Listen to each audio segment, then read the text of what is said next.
we're being told that a leader looks like a very specific and certain way.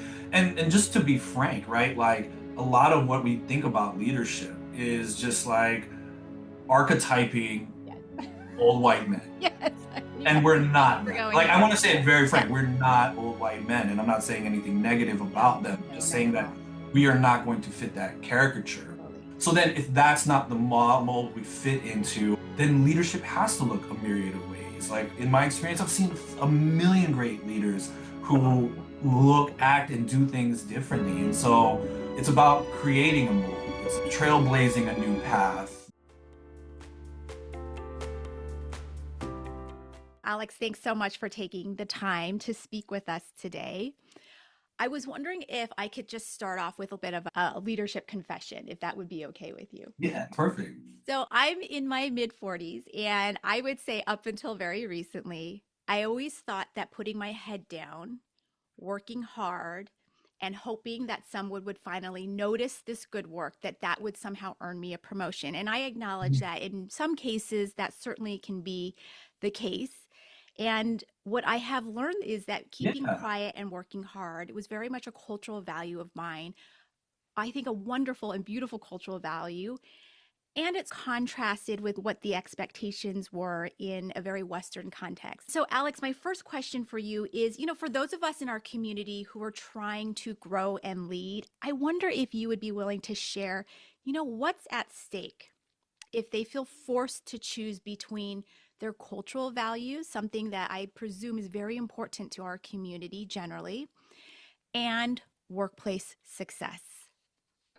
Yeah, I think like, the first thing like, we often share like just not like either in conversation or even in our work is really just the invisible tax it just has on us, right? Like whether self-imposed or externally. And often it comes at the diminishing of ourselves or kind of a self-erasure. And so I think a lot of people name that when we're talking about leadership development of not feeling like themselves, feeling burnt out, feeling the imposter syndrome always comes up. Yes. I think it's a real challenge because I think people want to feel like they're bringing their whole self into a space to feel validated, to feel like they're contributing. I think that that's a very human need and response, and it feels in that area, no matter your industry, Yeah. Yeah. or where you are in your career, that part feels hard and it feels lacking and it feels like there's a wall that Yeah. feels No, insurmountable. absolutely. I feel like you've just normalized and you've named the experience of so many of us and what we are feeling. And I'm wondering from you, I want to speak directly to the listener. If they were to take in everything you're about to teach us, you're about to share, I wonder how might their relationship to leadership and impact actually change? Yeah, when we think about like, uncapped talent or keep your values, like the LEAP slogan, I know we'll get into that a little bit later. It's really about just, a participant really said it best. It was like coming to LEAP and, what's going to change or the impact is like learning that I didn't have to be any different than who I was, Oh, right? Like, and that it's not about fixing yourself, it's about authoring yourself, right? Like being your own amplifying, right? Like it's not like you're this broken person, this jagged edge that doesn't fit, right? Like it's that your uniqueness contributes. And that when we stop trying to perform, right, as yeah. leaders, then that really comes into us really being into inhabit who we really are and closing that distance, right? Because what we've often felt is like this furthering. I'm always reminded of The Alchemist, right? The book The Alchemist is one of my favorite about how he's always searching for this treasure and all these different turns that potentially lead him away and how the voice just gets further and further. And I feel like that's, something that really encapsulates the story for a lot of people in our community that it feels like the risk is, it feels like that voice is getting further and further away. And we're Oh, trying to reclaim that. yeah, no, absolutely. And I just, I wrote down when you said it's not something that we have to fix. It's something we have to author. And I feel like, and I'm going to totally date myself when that's something that's so tweetable. I know it's not called Twitter anymore, but it's so tweetable, Yeah. right? I'm like, I'm going to highlight that. And that's going to be because I just like, I felt this sigh of relief when you said it's not something that we have to fix. Mm. And I know we're going to get into that into our, further on into the conversation. Like, Yeah. how do we capitalize on that, on who we are and what we bring to the table? But Alex, I would love for the folks listening to really get to know you. I personally had a lot of fun reading more about you and your incredible leadership background. I felt like we had some kinship as I was looking at your LinkedIn because you have experience working for school districts, holding leadership positions in school districts, as well as nonprofit organizations, and higher education, I should add. And I'm curious to know from you, Alex, what experiences led you to your role currently at Leap? You're the chief program officer, which is a gigantic role when you look at all of the amazing, incredible programs that come out of the organization. And why focus on AAPI leadership development? Yeah, I mean, I can't go anywhere without naming like, my own mentors, right? Like I'm a young Filipino American kid growing up in the 90s, and susceptible to everything going on in like mainstream culture. And, we just had like this Filipino American teacher in sociology in high school who started a club, who wanted to do something different that wasn't just celebrating traditions. It was oral history projects, it was theater, it was spoken word, it was hip hop, it was music, and all that to learn about our history, our culture. And so, I always say first and foremost, I'm a product of the Filipino American Cultural Mm, Society of Salem High and the Filipino American National Historical Society of Hampton Roads, right? Like those are always going to be my gateways. And so a lot of my life can really be summed up of like trying to pay back. Like this, there's this saying in Tagalog in our communities about the utang ng loob, right? Like this debt of the mind, or this invisible debt we carry for those who have given so much to mm, us. So I think that has really just led that journey. I wanted to be like them. I wanted to like, capture that energy in every space that I was in, whether it was I was in college student organizing or when I graduated, like, being a program manager at an Asian youth organization here in Washington, D.C., helping some friends co-found like an Asian American Performing Arts Showcase. wow. And doing all these things, right? Trying to elevate the story, the information, the experiences of our communities. And getting into higher ed, I always think that that's just kind of like chance meets opportunity, right? I always think a lot of like what I did, I just happened to be at the right place at the right time, but I worked hard to be prepared in whatever moment. And so working in university was definitely different. It was expanding into like a more multicultural sense while still focused on APIs and in the South, Yeah. at UF, University of Florida. Like I was working with all my counterparts in the Multicultural Center. And so there was a really great expansion of like thought and learning there, and doing more like DEI, like inclusion, networking, consulting after that. I, I think just at the end of the day, like Leap was, when it came across, I had already known about it because I'd sent college students to the program. But when I moved to LA, and coming across it again, it was just the perfect intersection of everything I love, Mm, right? Like all of these different chapters of my life in one spot. Um, Being able to highlight API leaders, being able to do curriculum and leadership development, being able to meet and engage leaders across all sectors, both through programs or just informal connections. And so I think Leap has just been such a great like hub for me personally, because I just get to witness our community doing amazing, yeah. inspiring things day in and day out. Yeah. And I just always feel like I'm trying to catch up to all the great things that everyone's Oh doing. gosh, you're so humble. Well, first of all, thank you so much for sharing your background. I mean, it makes so much sense why you come and you bring to this work such enthusiasm, such energy. And I can tell that your Filipino American heritage in your formative years was so important to you. The Yeah. way that you express it with such joy and such love that honestly emanates even over the Zoom call. I'm curious to know, and I want to ask you this follow-up question. I'm projecting a little bit. Was there ever a time in your formative years where you felt maybe embarrassed?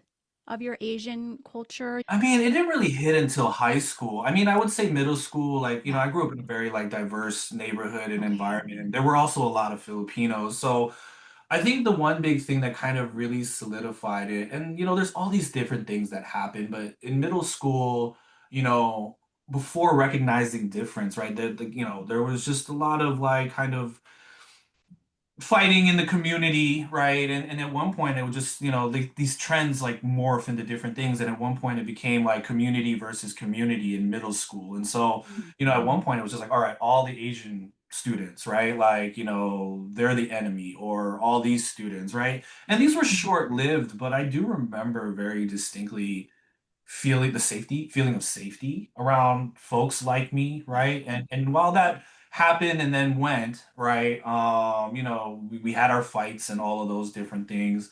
Um, I just remember that was the first time that I was like really kind of just like, well, this is it. This is my community. This is where these are the folks that are gonna get me, understand me. And we still had diverse friends, but I think that's what really locked me in. Yeah. Because of that. And Yeah. so I would say that high school is really where I got to name why I felt that level of comfort, but I think middle school was very formative in Yeah. creating safety. Yeah, no, I mean, I feel like that's going to resonate with so many people who are listening right now. There is safety, people who look like you, and you can speak about the same experiences, and you can talk about similar family experiences, professional experiences. Alex, I'm wondering if we could talk a little bit about the Yeah. tension, maybe, or to continue maybe the talking about the tension about AAPI cultural conditioning and Mhm. Western workplace. I briefly mentioned it in my own story at the very beginning. And I know, and you know as well, we all know that the AAPI community, that we are made up of beautifully distinct cultures. And there are certainly common values that we, of course, collectively share. Yeah. And I'm wondering if you would be willing to walk us through and name specifically what are those values in general that we share across our community? Yeah, yeah, and of course, right? Like there's different context for every group, right? But what we use in our programs, authored by Sally Wong Neeson, she created this chart that we still use in our workshops today, though a little adapted for some of the values we hear more often. But originally, she had created this Asian balancing cultures chart, and so describing values, right, regardless of whatever culture that you're in, but more specifically to our context as neutral. And that depending on like, kind of like internal or external perceptions or environmental context, all those values have behaviors that are associated with them that can be either helpful or hindering in various situations, right?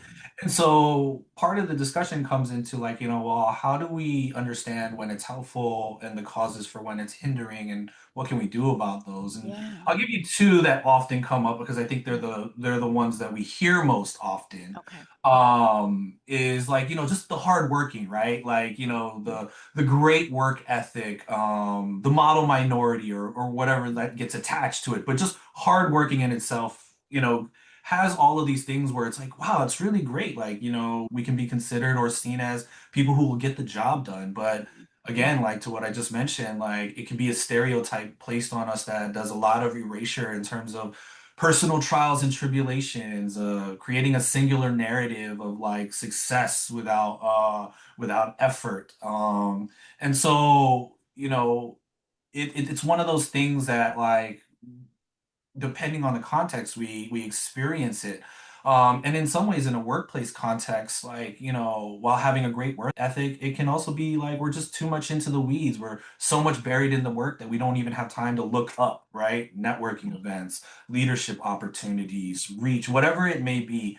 And then I think similarly connected to that, right, this idea of success, the straight A's and achievement Yep. on one end, right, like it's really great because we have these hosts of accomplishments. We'll talk about humility later. Like we have these accomplishments that are meant to prop us up, right, to make us feel like we're contributing, that we're valued and useful. But on the other end, right, sometimes the way we process success and achievement can lead to intolerance and perfectionism internally within ourselves, or even what we're seeing now today with having a set structure and doing everything by the book. It's like, then what is your tolerance for ambiguity, especially in the workforce where there is no path, there is no syllabus, right? And so, depending on who you are, you may like find it more helpful, or you might find it in most cases more hindering.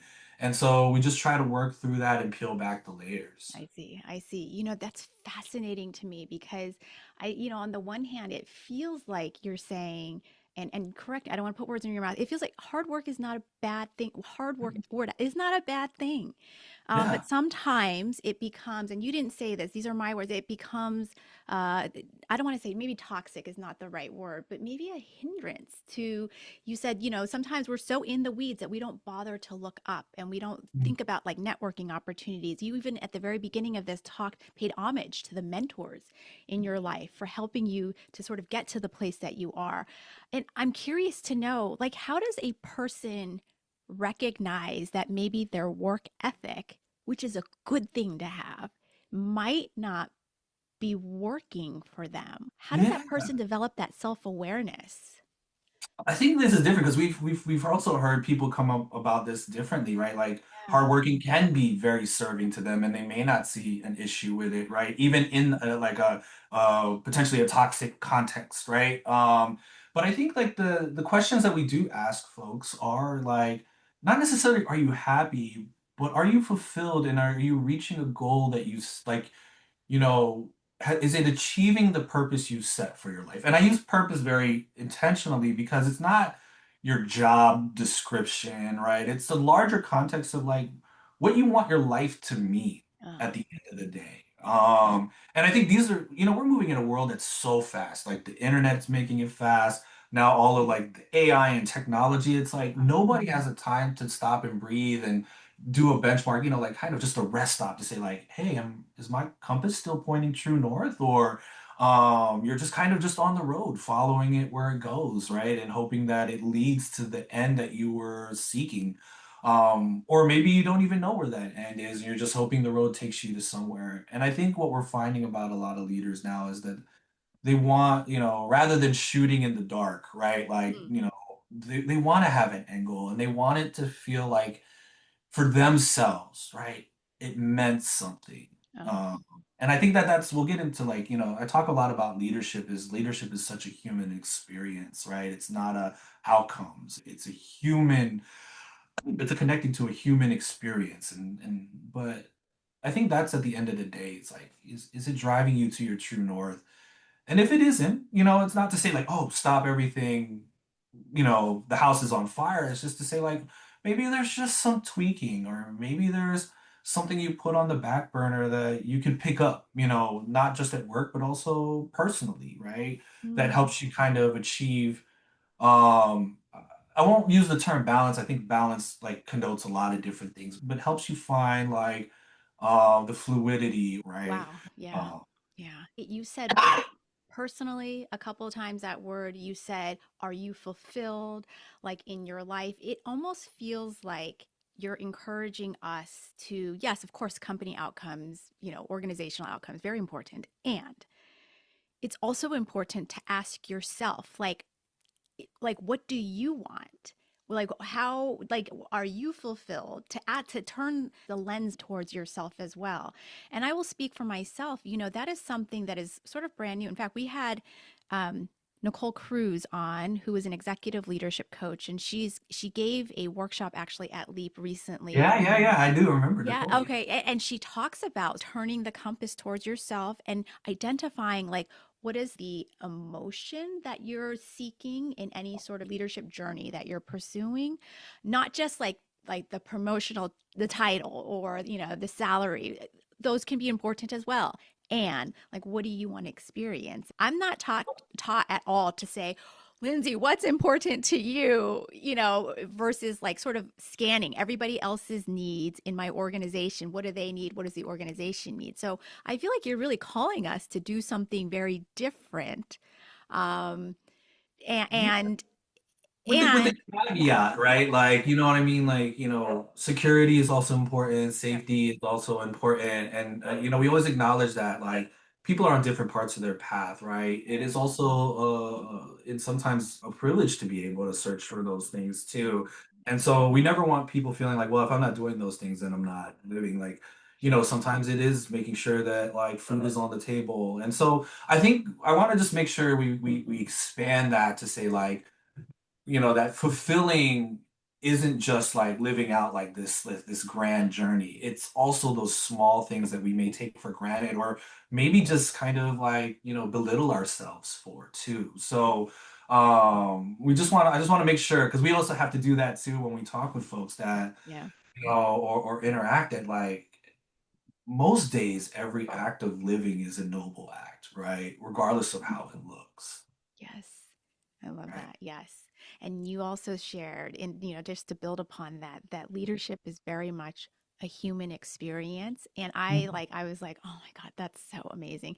Would you be willing to expand upon that? What do you mean by it's a human experience? And I'm sort of being cheeky when I ask you this, but I've always Yeah. thought that like leadership was, for the few, like but that you just said that it's everybody's experience. Well, I think it's, we have this training where we talk about the differences between leadership and management Mm, and what those are, but and they're really kind of just like two sides of the same coin. And so to kind of just really paraphrase or try to like distill yeah. it down real quick, it's like the management piece is about like the outcomes. Leadership is about people, right? Because anybody can manage a task, a project, or do things, right? But leadership takes people, right? Like that's the interpersonal part of it. Like, how do we motivate ourselves and others around us towards a common goal, right? If motivation is the primary vehicle of leadership or one of the primary vehicles of leadership, then it means we need to know each other. We need to Mm, know what's important for ourselves. We need to know how to communicate, right?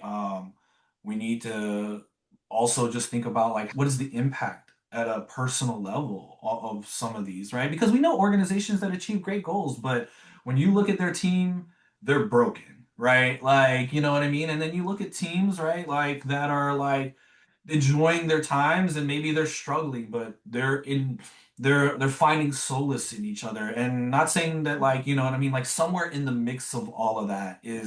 is what you're striving for, right?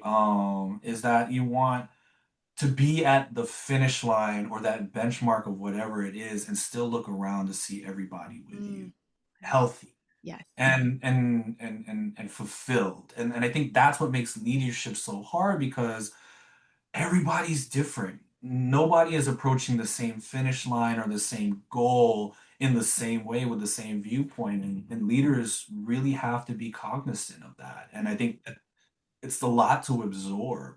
Yeah. Um, and the emotional part of leadership is, I think, the most taxing. Oh.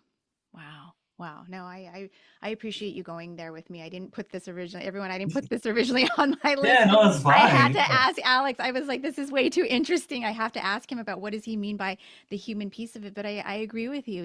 I haven't had the pleasure of leading an entire department or organization. And I can also imagine that when you are at the helm, it's important to care for the people who are supporting the priorities and to care for them on a human level. And that requires almost a unique or special ability, if you will, or maybe not special ability, but it just requires you to be able to read and sense and connect with those on your team. It's not just like, what is the objective? What is the priority? Alex, if may I ask you, Yeah. AAPI professionals, sometimes we're misread or underestimated because of some of the differences. For example, the very, very hard worker. Mhm. Could you offer an example or two of maybe when, sometimes when we are sort of misread or underestimated? Yeah, I think like, when we talk about the model minority, right? Like the stereotype of the hard worker and not the great leader, right? It's the person that everybody relies on, but never seems to get the promotion, right? We hear stories about that all the time, or being asked to like speak up more in meetings, but then not feeling like anyone's actually listening, right? Mm, I love this because it still comes up, and it's not that I love it. It's just that it's something that's so interesting to me that I love having conversations about this. It's like being labeled not having executive presence, when the real issue is maybe a cultural mismatch or an organizational non-fit. These are things that like, I think are often underlying a lot of these interactions, right? Like, especially that non-executive president, where we're being told that a leader looks like a very specific and certain way. And just to be frank, right? Like a lot of what we think about leadership is just like archetyping Yes. old white men. Yes. I knew And that. we're Thank you not for that. going Like, I there. want to say it very Yes. frank. We're not old white men. And I'm not saying anything negative No, about them, no, just not saying at that all.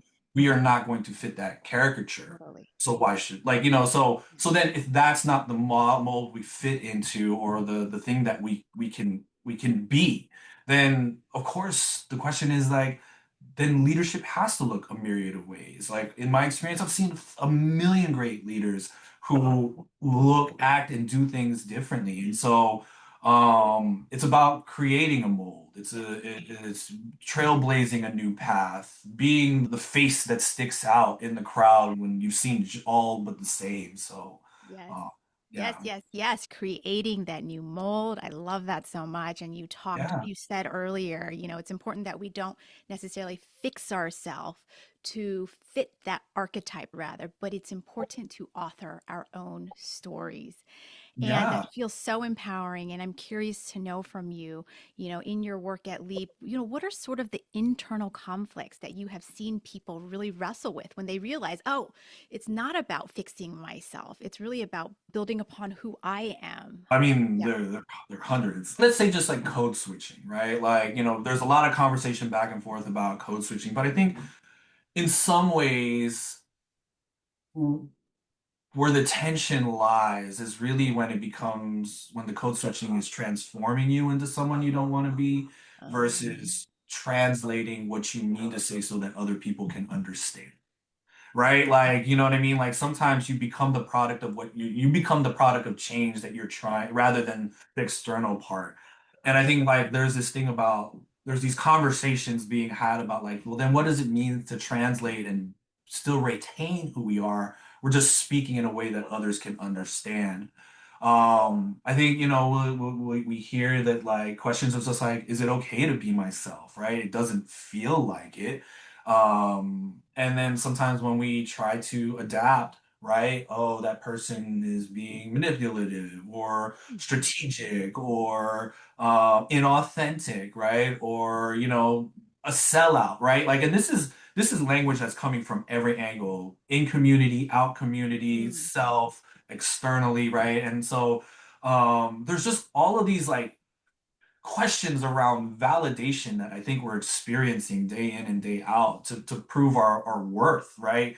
yes. Whether to others or ourselves. And so I think, you know, when we're wrestling with these ways that we adapt, right? I think that's, what I've heard at least some of the biggest causes of the burnout, right? It's like this excessive amount of energy being poured into an action or venture that just doesn't seem to be giving back. Mm, And so, we talk about that in some of our wellness things about like, what does it mean to like deposit into your own health, right? I mean, like, in the 5 years I've been working with this organization, it is still always surprising to me how powerful an appreciation exercise is in a room full of our community.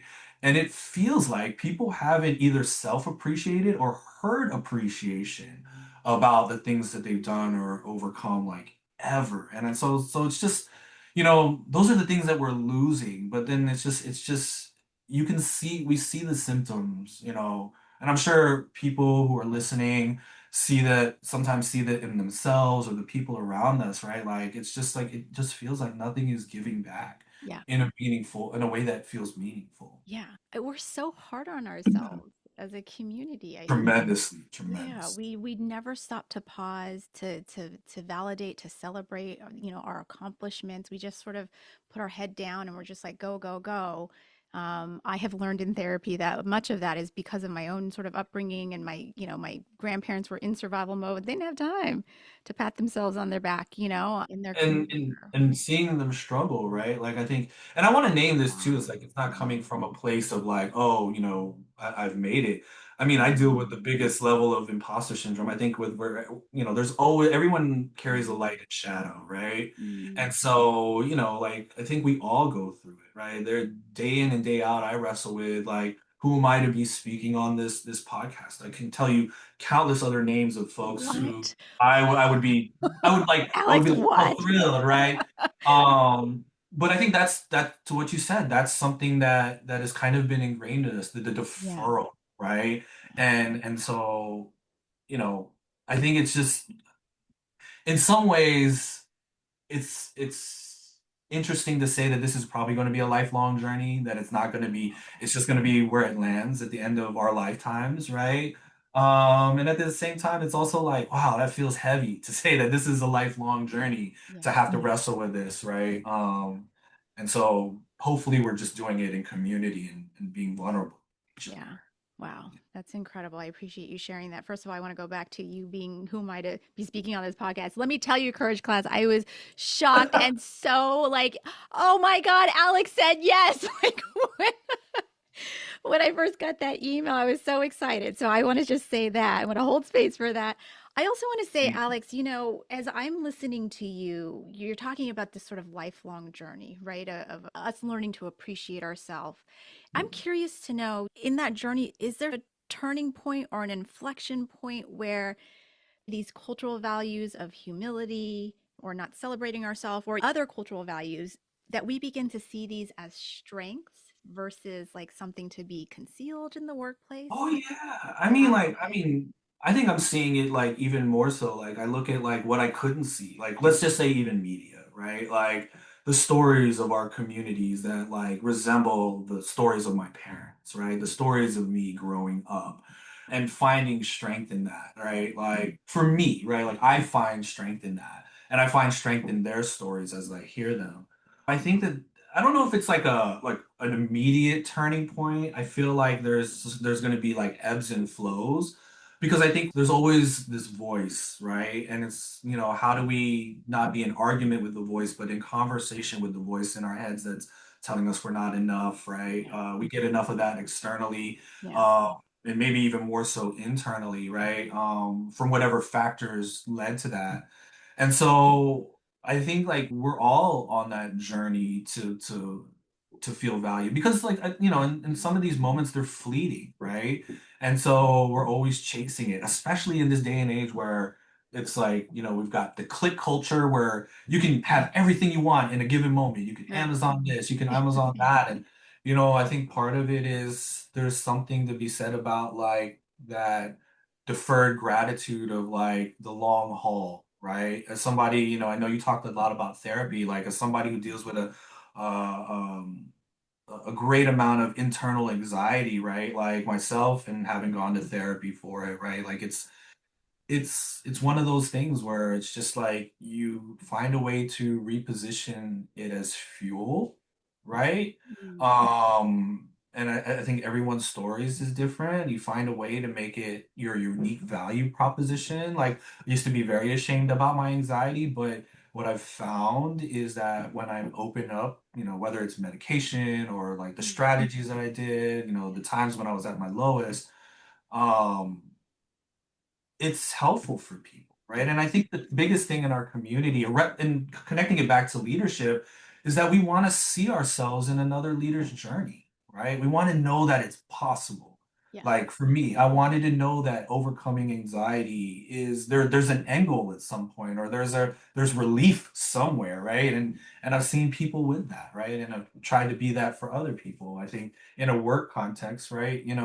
I've burnt out. I've been in like situations where the workspace didn't match, where I wasn't culturally aligned or felt a little bit more toxic. Yeah. But because I've been through those things, it like helps me identify them and I have better strategies and I can relate to people who are going through that. So Absolutely. I think, I don't want to like, be able to talk in a way where like let's look at just the roses of all the things, right? Like that the hardship is also just as meaningful too. Yeah. Yeah.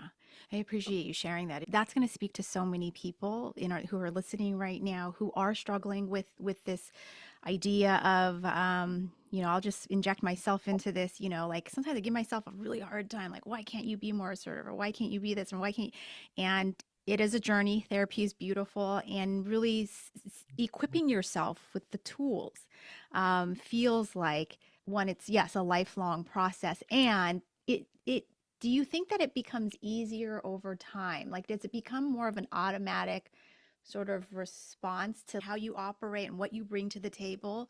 I think there's a deliberate and then there's an organic emergence to growing as a leader. I mean, I think you talk to any leaders. We have a lot of executive speakers who come to speak at different programs.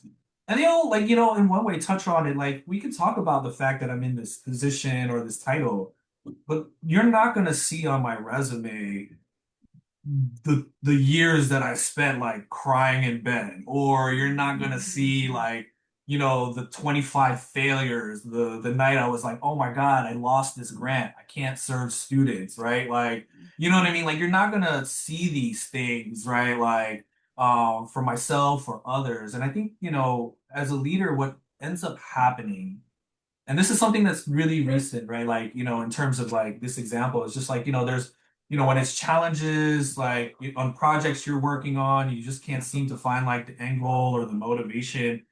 And then you just say like, well, you know what, as long as one foot's in front of the other, I don't know what's happening today. I don't know what's happening tomorrow. And then you get to tomorrow and you're like, wow, if anything, I'm just glad I just didn't stop stepping forward, even if it was small.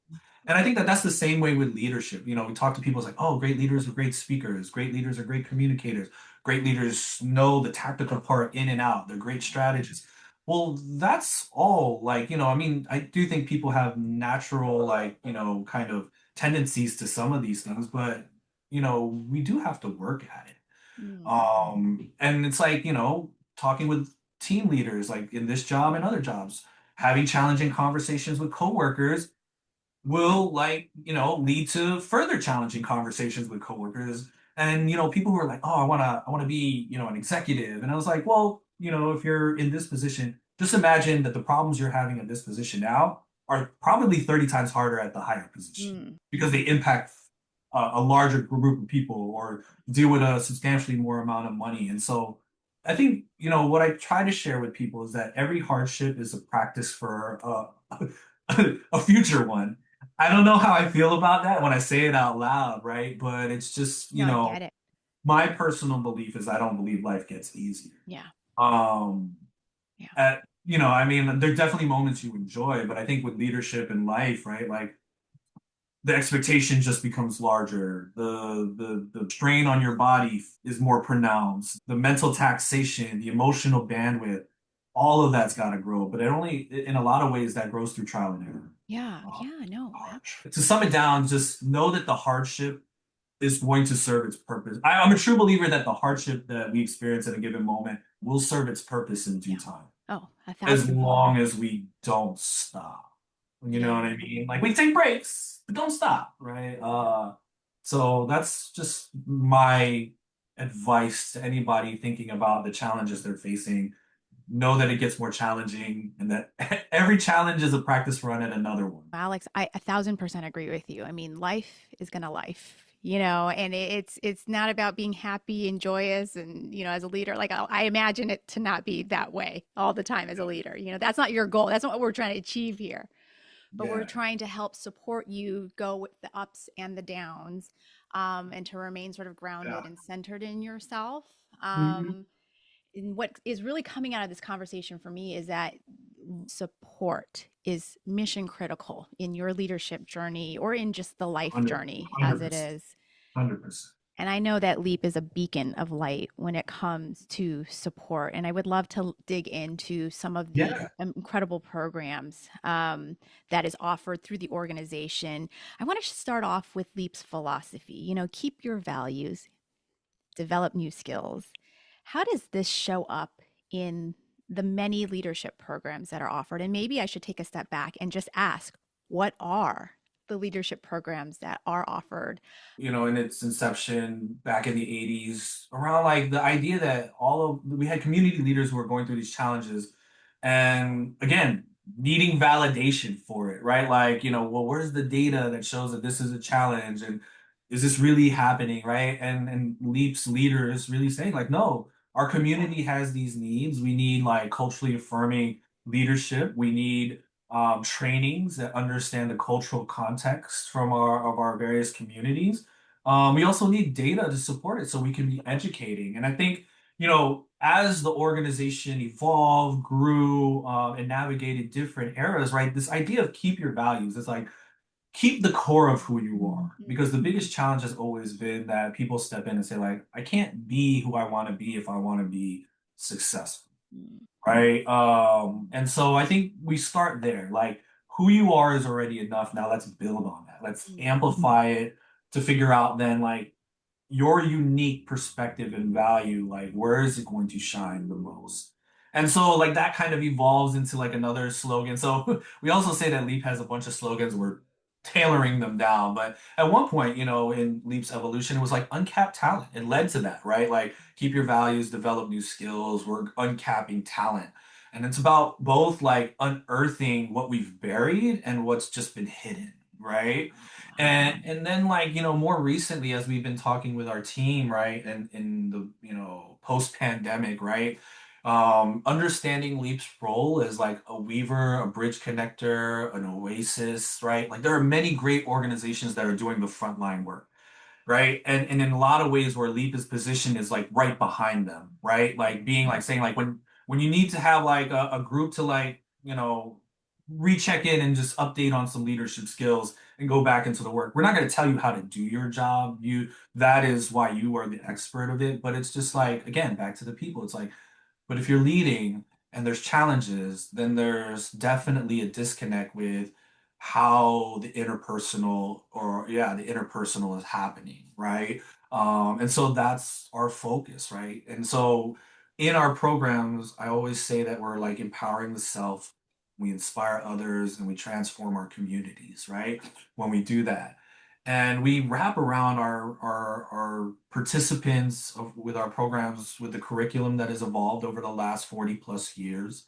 We have a great community faculty of trainers and executive coaches that are helping our participants, like, name a lot of these things we've just been talking about. And then we also have like our community, right? Like our alumni. Like we have so many groups that still connect with each other, reunions, right? Alumni doing great work. Like we'll see people like, hey, I was in your program in like 87, or it's like, hey, I was in like the 2002 program, right? wow. And they'll tell us like the great stories and where their life has traveled. And so I like to say that like, we operate by like on a 3 by 3. We have like our emerging leaders where like, we have our students who are graduating from college, entering the workforce. And then we have like kind of our mid-level career and then kind of like our more seasoned career leaders, right? And so we have programs in our nonprofit space, higher education, and corporate spaces. And so I think that's what makes Sleep unique, right? We've done federal programming, we've done work with like students at the primary school, secondary school level. And I think we get to see leadership in a wide variety of forms. How it looks in nonprofit versus corporate versus higher ed, there are very distinct nuances, right? Like in the leadership approach, the leadership style is different. The concerns are nuanced, even though they might on a general scheme be the same. And so folks wanting, from a nonprofit, we have our mid-level leaders program impact that's currently running. It's from December to March. We have our Engage project, which we were not doing today due to kind of just funding, so we're reworking. But for new EDs, right? A lot of our executive directors and nonprofits are thrust into leadership positions either we hear not by choice sometimes, but often needing that support to say like, well, how do I survive a first year if I've never been an Mm, ED? Or how do I know? And so developing a cohort of other EDs who are going through that same process and talking about some of those things that are important in year 1 through 3. yeah. We have our corporate programs, Exceed for our senior level leaders, Pathways program for our mid-level leaders, Emerge for our student leaders, and Advance for our higher education professionals. Like these are a bunch of our signature programs. And we do a lot of like workshops. We have our monthly Leap Connect that's open to the public.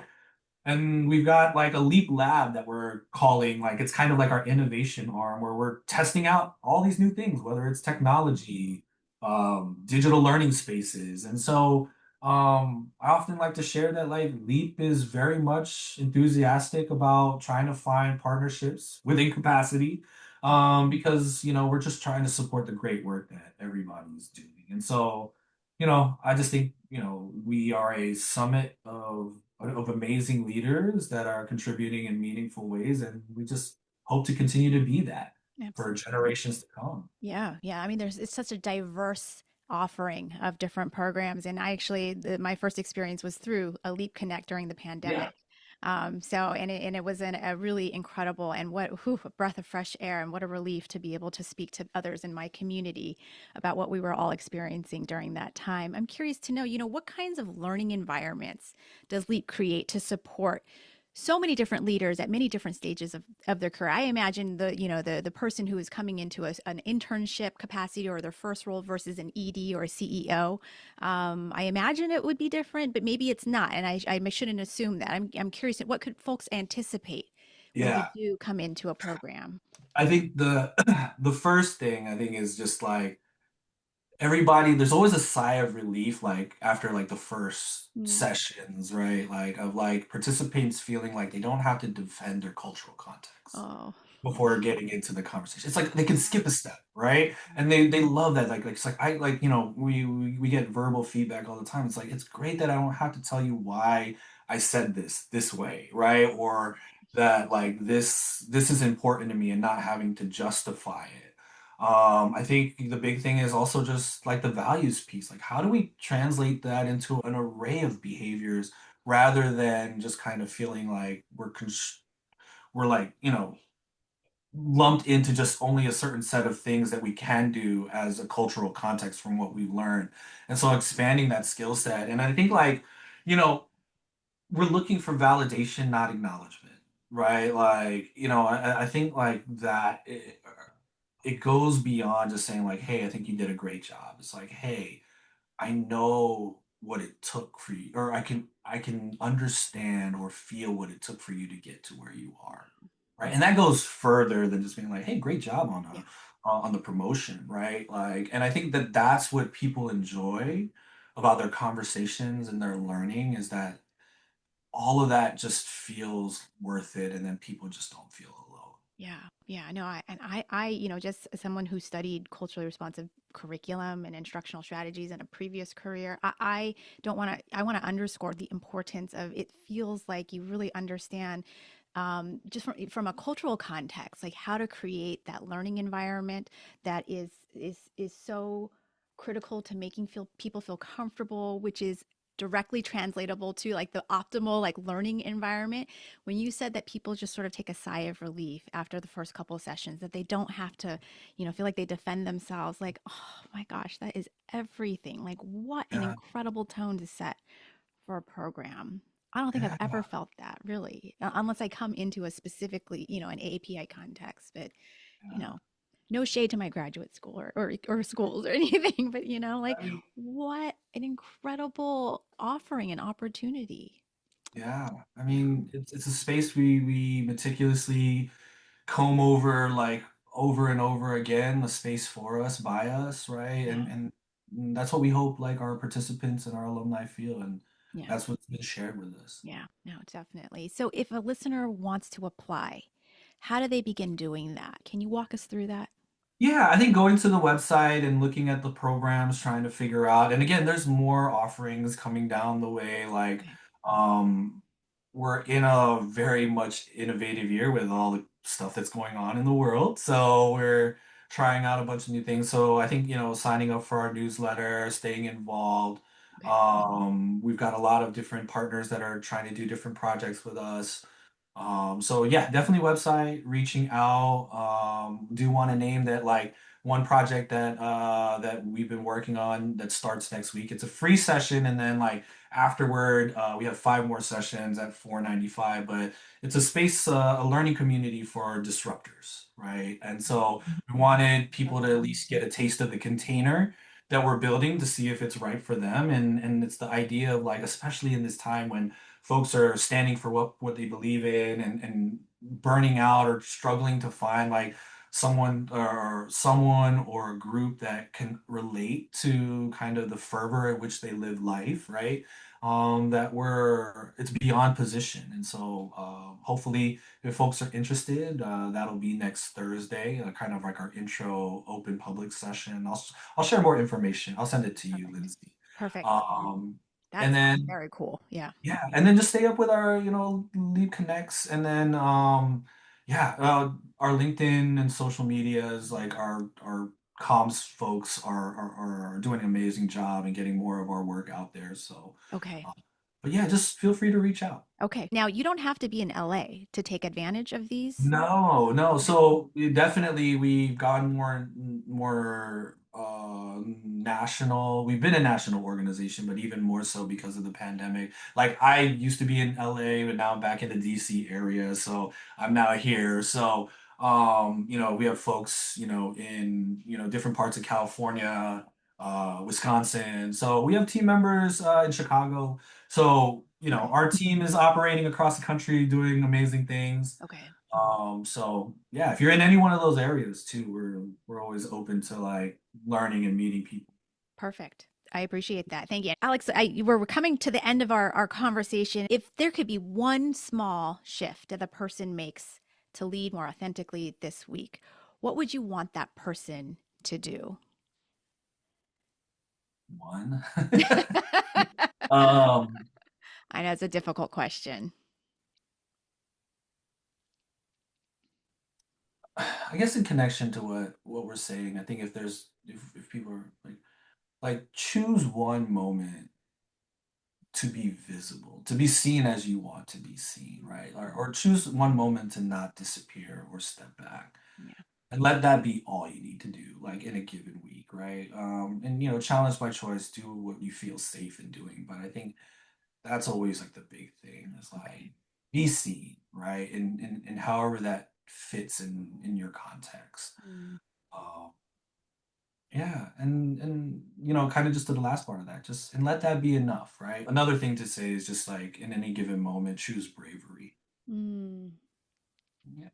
Yeah. That's that's Or beautiful. courage, right? Choose courage, right? We're right here, right? Yes. Choose courage. Yes. That could be your Yes. tagline. In Yes. any moment, choose courage. Absolutely. Choose courage. And on that note, um, I appreciate your time and the wisdom that you shared. And, Alex, I just want to personally share with you, I thought coming into this conversation that maybe I would have like this checklist of here are all the things as a leader I need to aspire or do. And certainly, as you shared, there are specific skills and strategies indeed. But even in this most recent answer of, you know, show up authentically as yourself in however way it feels right to you. I really want to emphasize that Leap Mhm. isn't trying to, it feels like, create this leader in this box. That to your point and what you said earlier, there's a variety, there's so many different iterations of how a leader can show up and be in a workspace or in their own personal lives. And for that, I really, really, from the bottom of my Courage Class heart, want to thank you for that. Yeah. Um, and just say how important, in Courage Class, we talk a lot about just making choices that align with your life. We're not here to tell you what that life is supposed to look like, but what Mhm. feels right and meaningful. And I very much feel that ethos in everything that you said today. And for that, I just want to Thank you. thank you so much for that.